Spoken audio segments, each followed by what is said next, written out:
Some ideas don't argue with what we believe, they explain why we believe it. This is one of those ideas.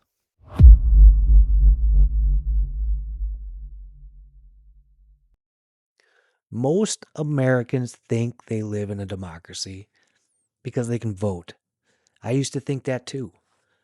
But the vote isn't the core of a democracy, the mind is.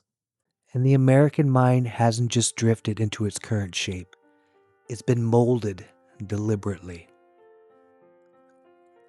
Today, the average person doesn't really evaluate evidence. They respond to stories, stories engineered to trigger identity, fear, belonging, and outrage. Campaigns don't persuade anymore. They just run psychological A/B tests on the public in real time. The message changes, the emotional hook doesn't. So the vote remains, but the voter has been repurposed.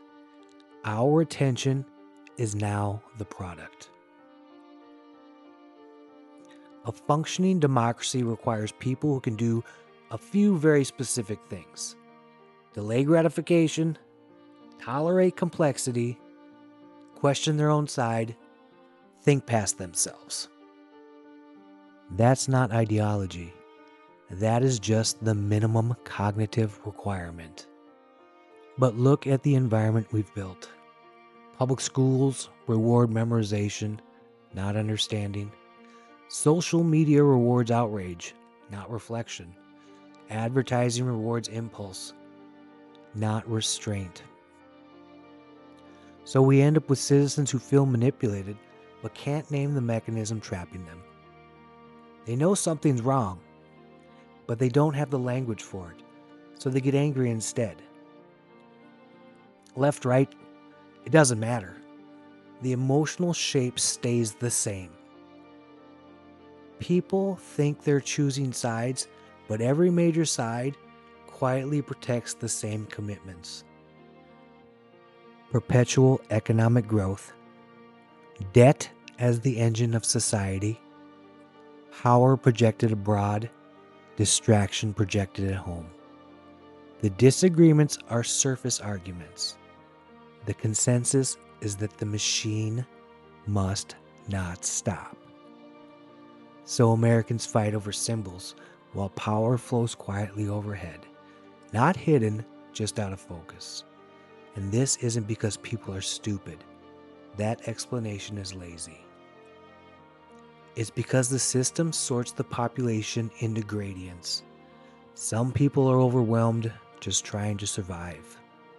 Some are educated to repeat the institutional worldview. And some run the machinery because the machinery feeds them. Each level believes it understands the other levels. Almost no one sees the structure itself, so the nation behaves like a creature that built a maze, and then, through ignorance, decided to live inside it. Truth still exists, but truth is slow. Narrative is fast. Narrative can be monetized. Truth can't. So the culture begins to reward persuasive falsehoods over inconvenient accuracy. This isn't conspiracy. It doesn't require coordination. It's just incentives. And incentives always win. But the world isn't abstract. It's physical. Debt, water, soil, heat, migration.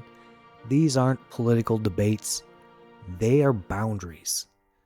And when a society trained to respond emotionally runs into material constraint, emotion loses. That's when a nation either learns humility or slides into managed decline. The exit is simple to name, but hard to choose. Teach people how to think instead of what to believe. Make the consequences of policy visible again. Relearn that uncertainty isn't weakness, it's wisdom. If we don't do that, the fallback is predictable. Decisions get handed to systems the public no longer understands. Systems start to feel like safety until you realize they don't have any reason to ever give the world back. If this trajectory continues, collapse won't announce itself. No explosion, no revolution, just a gradual dimming. The lights stay on, the screens keep glowing, but understanding fades.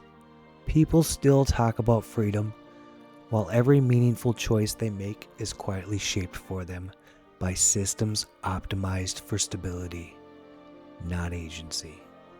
This isn't prophecy, it's just where the incentives point. You don't have to believe it. It wasn't designed to require belief. One final question. Is the world capable of humility, or will we always be stuck in a self-perpetuating arc of manipulation? Thank you.